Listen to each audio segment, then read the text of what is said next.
What's up, TeamFamilyForce is here, and next to me is the team from PPG, the owner George Machado and Lars Niederhausen. Hello guys, thanks that you're here. Thank you for having us. Yeah, I have some questions about your team.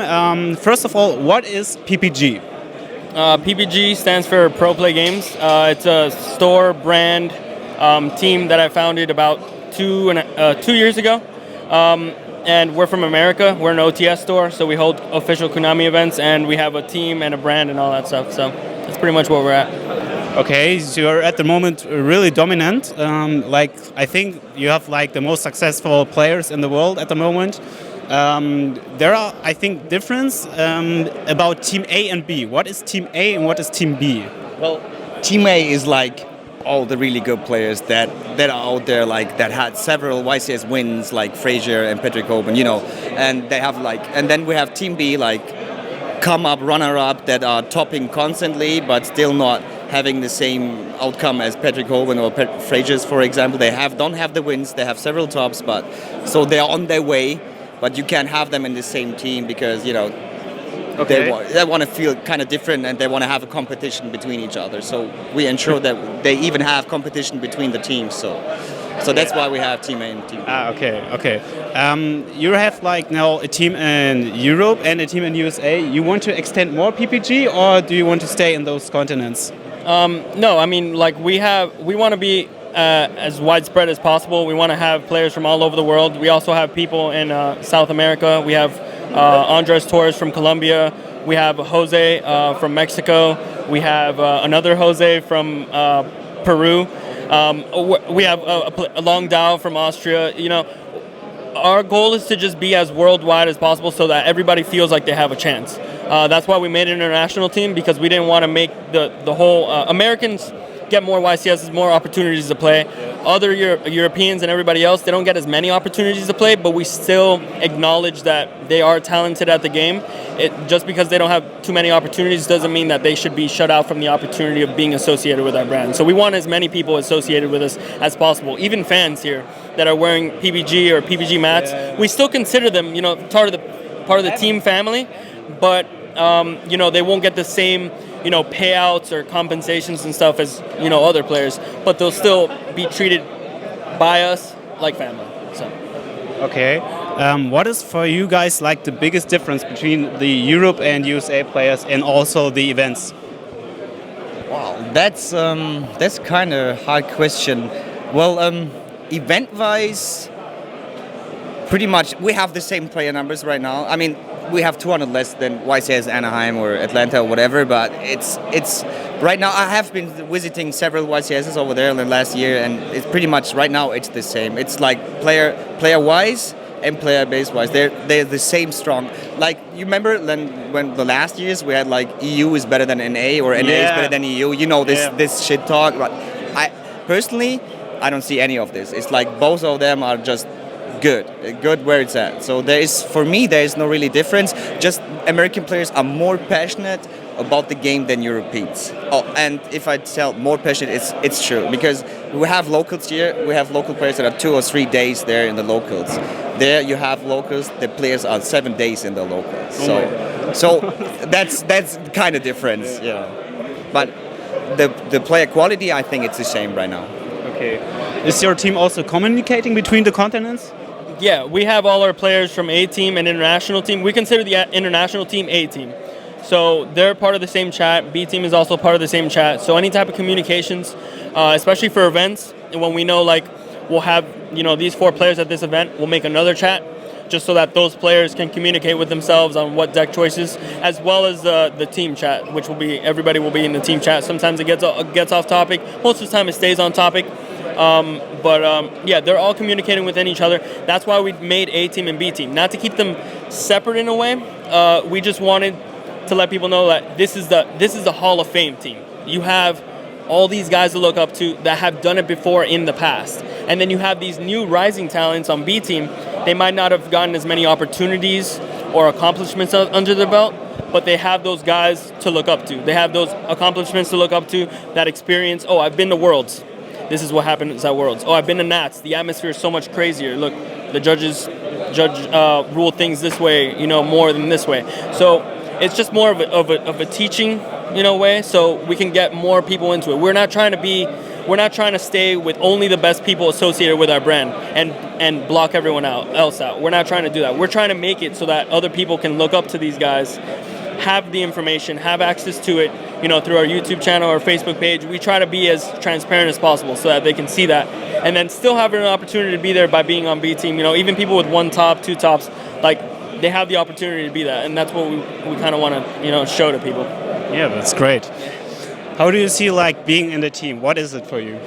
Well, for me and him are personally friends, and he came up with this idea. He opened his store, and I was there pretty much at this time, and then he was like, Lars, I want to extend. Can you support me in Europe? And I'm like, yeah, I'm just pretty much, we're friends. I'm just wearing your brand. Let me see what happens then. And since then, I got asked a lot, are you here for PPG and stuff? And then I always linked up to him, because then several players from Italy, Francesco, Marco, Fabio Bellantona or Francesco, they're still on the team. They asked me how to get into PPG. So me just representing it here was the entrance for him to Europe. So and then I linked him up to him, and he put them up on the international team, and that's pretty much it. And then it started rolling. Even more people asked me, Lars, can I get on PPG, and how can I get on PPG? And it's just just got out of hand this way, pretty much. Okay. How do you see the future of team gaming? I think the future of team gaming is very strong, especially here in Europe. You have a lot of independent, smaller teams that a lot of people are starting, and I feel like that's very good for the team scene. As well as in North America, you see a lot more teams now because of ARG and places like that, where they're kind of emphasizing the whole, collaborating with a team, getting together, and just competing against these teams that have been around for so much longer or have so many more accolades. Like, for example, this weekend I just came back from New York for ARG Atlantic City, and there was a team war, and there was about 14 teams that entered. 14 teams of 6 people, each, and these are just guys that just come out, they have the shirts, they wear it, they go out, they compete individually, but as a team, you collect points. And we were at a time, we weren't winning the whole thing during the whole thing. We were trailing for the whole team war. The only reason why we got to the end is because we had players in Top Cut. We had those guys with more experience, the ones that made it all the way to the Top Cut, and then kept grinding. We had a player finish first. We had a player, win the whole thing. We had a player finish in top 4, and we had a player finish in top 16. So they got us more points. But if it was just for Swiss, if you had to go by Swiss, we lost. We were 5th place to teams that I've never heard of before, which is great. I love it. I love the competition, and I like how other players that are independent or unaffiliated can go and step up and compete against these players and not be intimidated. So I feel like teams kind of give you that more confidence to go compete at another level, and then it gives you a lot more opinions. You don't have to just listen to yourself or your friend or anything like that. You have other guys to work your ideas off of, and I think that's very important, and that's why I really like that there's more teams, because if there wasn't really any teams, if it was just PPG, CCG, one other team, it's always going to be one or the other, but the first team war was very close. It wasn't even us in the finals. It was us, it was Card Guys and another team. It's and it's great. I just love it, and I love the team aspect, and it gets a lot more people into the game. It's harder for people to just be discouraged and be like, I'm not going to play anymore. I'm here by myself. Nobody wants to help me, all this stuff. No, it's a totally different aspect. It brings everyone together. It builds the community a lot stronger, and I feel like it's just a positive, plus for everyone, the game and the players. Wow. Well, first of all, I want to thank you for the interview. Thank you for your time. Do you have any last words or shoutouts? Yeah, I got a bunch. I don't know if you want to go first. No, okay. All right. So first of all, shout out to Pro Play Games. We have, like I said, we have a store. We're not just a team. We have an OTS store. We work with Konami.